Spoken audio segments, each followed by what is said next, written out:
Okay? Good morning, class 12. Today we discuss about applying function on a range of rows of a data. ये जो range है, ये range function भी होता है जो आपके पाइथन में है, बुलेटिन फंक्शन है, क्लास 11 में उसके बारे में डिस्कस किया आपने. ठीक है, इसके लिए क्या है, to apply a function on multiple rows you need to use the following. कौन सा? सबसे पहले हम इसको यूज कर सकते हैं विद रो इंडेक्स. जब हम रो इंडेक्स के साथ यूज करते हैं तो इसका फॉर्मूला क्या रहता है?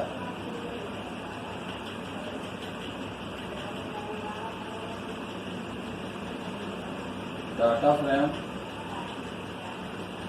LOC start row level.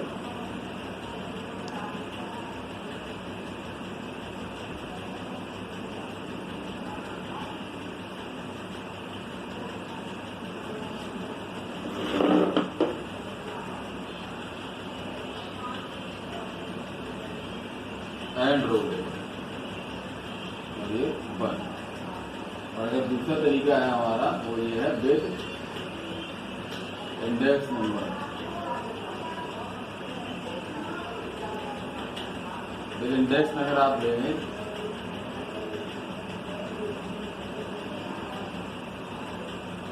Data frame ILOC start row और एंड रो. ठीक है, इन दोनों फंक्शन में थोड़ा सा डिफरेंस आपको दिख रहा होगा.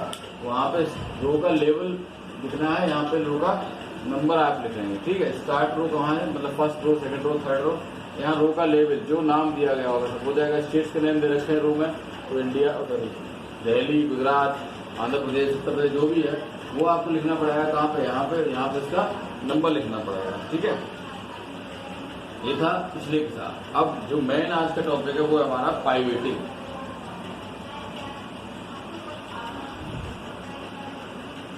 अब सबसे पहले पाइवेटिंग होता क्या है ना? We are going to talk pivoting, sorting and aggregation. तो सबसे पहले हम पाइवेटिंग की बात कर रहे हैं. एडवांस ऑपरेशन में आता है. पाइवेटिंग क्या होता है? पाइवेटिंग एक technique rearing the data from rows and columns by possible rotating rows and columns or by aggregation data from multiple sources in a report form. In simplest terms, the pivoting means summarizing the data. कैसे? ये भारी भरकम language को आप नहीं पकड़ पा रहे होंगे तो मैं एग्जांपल देता हूँ. सपोज दैट ये रेस्पोंडेंट RESPONDENT.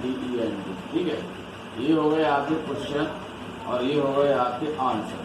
अब यहाँ लिस्ट बन रही है. एक है यश,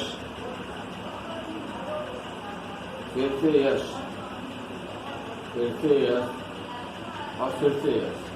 इन्होंने क्वेश्चन नंबर 1, 2, 3, 4, 5 का आंसर दिया. क्वेश्चन नंबर 1 का जो आंसर दिया है वो एक बार, फिर 4 बार, 4 बार, 5 बार, 2 बार, 1, 2, 3, 4, 5. ठीक है, उसके बाद आई खुशी. ठीक है, 2, 3, 4, 5. अब ये भी क्वेश्चन नंबर 1, 2, 3, 4, 5. अब इन्होंने आंसर दिया है 5 टाइम्स, 4 टाइम्स, 3 टाइम्स, 3 टाइम्स और 5 टाइम्स. ऐसी बहुत लंबी लिस्ट है. यानी कि यश मान लीजिए अगर क्वेश्चन का आंसर दे रहा है तो इस तरीके से लिस्ट बनी है, फिर खुशी के लिए बनी है, फिर आगे किसी के लिए बनी है. इसको हम पाइवेट कैसे कर सकते हैं? पाइवेट का मतलब क्या होगा? पाइवेट में इसको मैं रख कर रहा हूँ.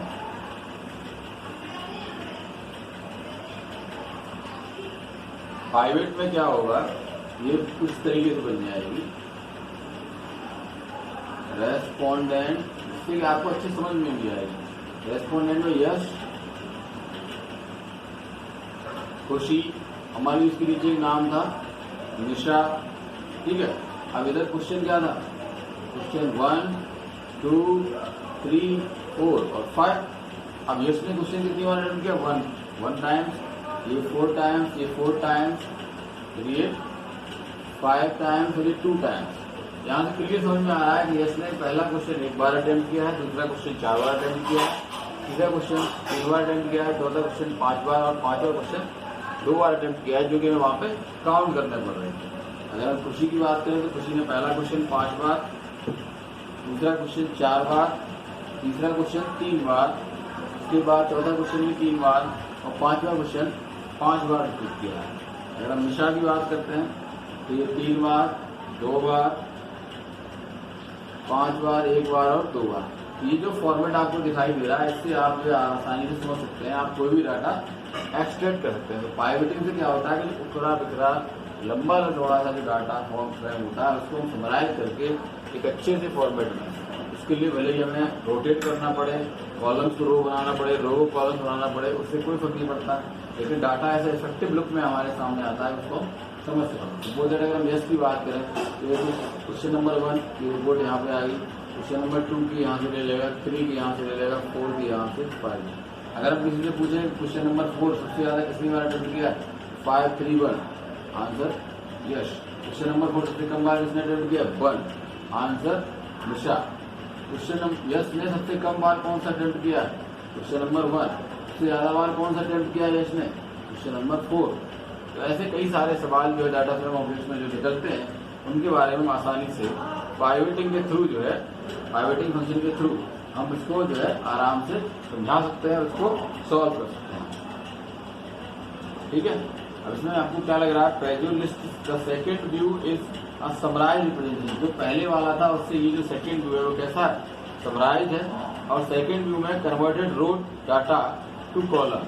ठीक है, आपका जो क्वेश्चन था वो क्या था, कॉलम था, रेस्पोंडेंट भी क्या था, एक कॉलम था, आंसर्स भी कॉलम था। ठीक है, सब कॉलम थे आपके। अब इसमें क्या हो गया, आपका जो रो data to column.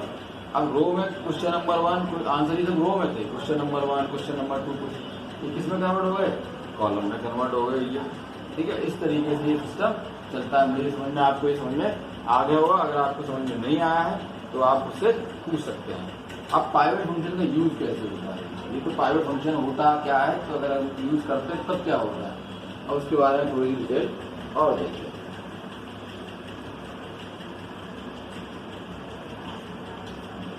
Using pivot function.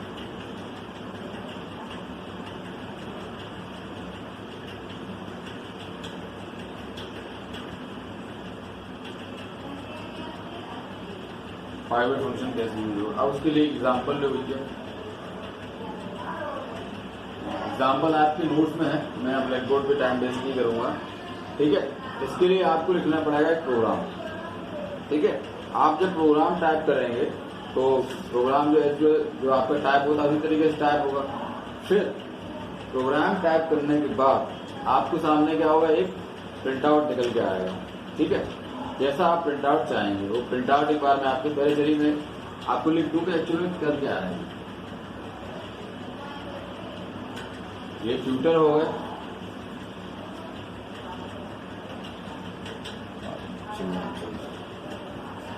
फिर हो गई यहाँ की क्लासेस, और हो गया कंट्री।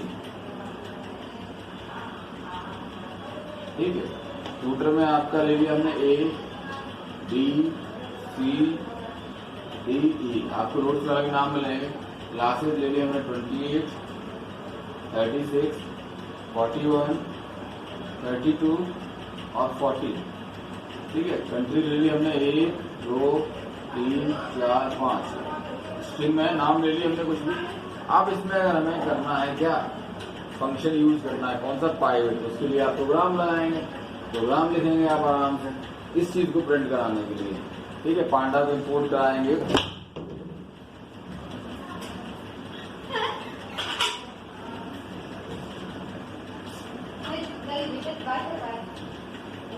पांडा को इंपोर्ट कराएंगे आप। पांडा को इंपोर्ट कराने के बाद आप जो है डाटा फ्रेम करके और आप जो उसको उसका आउटपुट क्या निकल के आएगा, उसका आउटपुट निकलेगा इंडेक्स करें 0, 1, 2, 3, 4।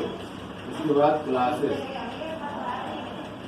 क्लासेस हमारी कितनी है, 28, 36, 41, 32 और 40।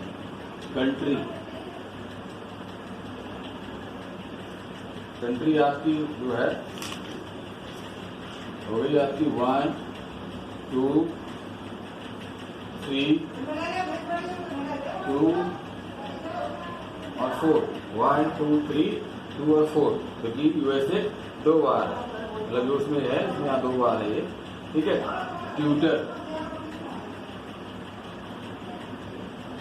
ट्यूटर हमने क्या लिए थे, ABCD, ABCD, ऐसे करके आपका जो ये फॉर्मेट आपका जो है नोट से डिफर करेगा। आप उससे घबराए नहीं, पहला आपको इस तरीके का आउटपुट मिलेगा जब आप उसको उस प्रोग्राम को टाइप करेंगे। अब once you have represent your data in the form of a data frame, you can pivot it using function pivot. आप किसकी हेल्प से, पाइवेट फंक्शन की हेल्प से आप इसको पाइवेट कर सकते हैं, ठीक है। आप पाइवेट फंक्शन की हेल्प से जब आप पाइवेट करेंगे तो आपको उसमें 3 चीजें देनी पड़ेंगी, ठीक है। जब आप पाइवेट फंक्शन लगाएंगे, जैसे आप मैं बता रहा हूँ ना, रेंज जो है 11th क्लास में आपने पढ़ा हुआ रेंज, उसी तरीके से आप पाइवेट फंक्शन लगाएंगे तो 3 चीजें रहेंगी आपकी, इंडेक्स, दूसरा रहेगा आपका कॉलम नेम, और तीसरा होता है वैल्यू, ठीक है। ये हो गया था आपके 3 चीजें। फॉर्मूला क्या रहेगा, प्राइवेट, इंडेक्स, कॉलम और वैल्यू, ठीक है। अब इंडेक्स जो है, इंडेक्स के पास क्या रहेगा, specify here the column which to be treated as index. कौन से कॉलम को आप एज ए इंडेक्स आप ट्रीट करना चाहते हैं, वो क्या कहाँ लिखना है, यहाँ पे, ठीक है। यानी कॉलम का नाम लिखना है। कॉलम हमारे पास जैसे यहाँ पे कौन से थे, क्लास, कंट्री और ट्यूटर, इनमें से कौन से को आप जो है एज ए इंडेक्स आप ट्रीट करना चाहते हो, यहाँ लिखिए। कॉलम के सामने specify here the column whose value will become column. अब किस कॉलम की वैल्यू कॉलम बनेगी, ठीक है, वो कॉलम में रहेगा। और जो वैल्यू जो उसमें क्या करेंगे आप, specify here the column whose values are to be spread across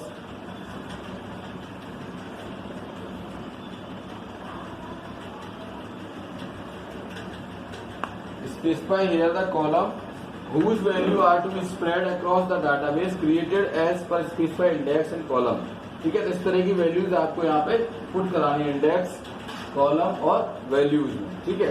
index के सामने कॉलम नेम, कॉलम के सामने कॉलम नेम और वैल्यू के सामने कॉलम नेम, यानी क्लास, कंट्री और ट्यूटर। तो ये जो है आपको किस तरीके से, अगर मैं एक एग्जांपल दूं तो इंडेक्स के सामने कंट्री, इंडेक्स कौन सा ले लेंगे यहाँ पे, कंट्री, कॉलम में आ जाएगा ट्यूटर, ठीक है। इसकी वैल्यू क्या बनेगी, कॉलम बनेगी, है ना, यानी कि ट्यूटर के नाम इस तरीके से आएंगे, ठीक है।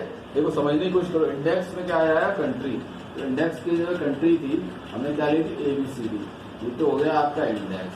ऐसे ट्यूटर के नाम हम ले रहे हैं जो कॉलम्स बनाएंगे, ट्यूटर के नाम हमने मान लीजिए, ये भी ट्यूटर के नाम हो गए, ये ट्यूटर के नाम हो गए।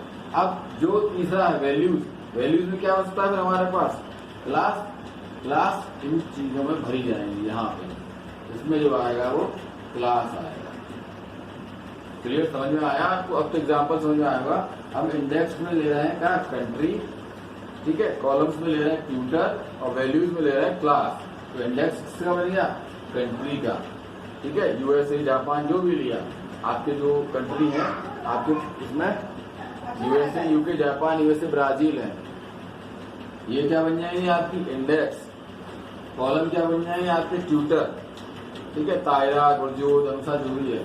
और बचा हुआ जो डाटा है वो क्या बनाएगा आपका, वैल्यूज बनाएगा। इस तरीके से आपका पूरा डाटा रीअरेंज होगा और इसे हम पाइवेट फंक्शन कहेंगे। अब इसमें जो इंडेक्स, कॉलम और वैल्यूज हैं, इसके बारे में एक छोटी सी जानकारी जो है थोड़ा सा समझ लीजिए। इंडेक्स क्या करता है, store the column name about which the information to be summarized. जो इंडेक्स होगा उसमें वो कॉलम नेम स्टोर होंगे जिनके बारे में इंफॉर्मेशन समराइज होती है, यानी कि जिनको बेस करके, जैसे हम कंट्री को बेस करके यहाँ पे इंफॉर्मेशन को समराइज कर रहे हैं, किसके अकॉर्डिंग, कंट्री के अकॉर्डिंग समराइज कर रहे हैं। क्लियर, तो कंट्री क्या बन गई आपकी, इंडेक्स बन गई। Will become rows in the result, ठीक है। उनकी क्या बनती है, रोज बनती है। इंडेक्स बनेगा तो रोज बनती है, ठीक है। किसकी, जो इंडेक्स में वैल्यू आएगी उनकी रो बनेगी। कॉलम में क्या होता है, column name whose data will become a column each in the summary information. अभी मैंने समझाया था, कॉलम में क्या जाएगा, जिस specified value will becomes column, जो वैल्यू आप यहाँ स्पेसिफाई कराएंगे वो कॉलम बन जाएगी, ठीक है। तो हमने ट्यूटर को ले लिया था यहाँ पे, इसमें क्या होता है, become columns in the result, वो कॉलम बनते हैं जो कॉलम में, और वैल्यूज में क्या होता है, वो सेल्स बनती है। क्लियर, इस तरीके से आपको सारी बात समझ में आ गई होगी, नहीं आई हो तो मुझसे पूछ लें। Thank you.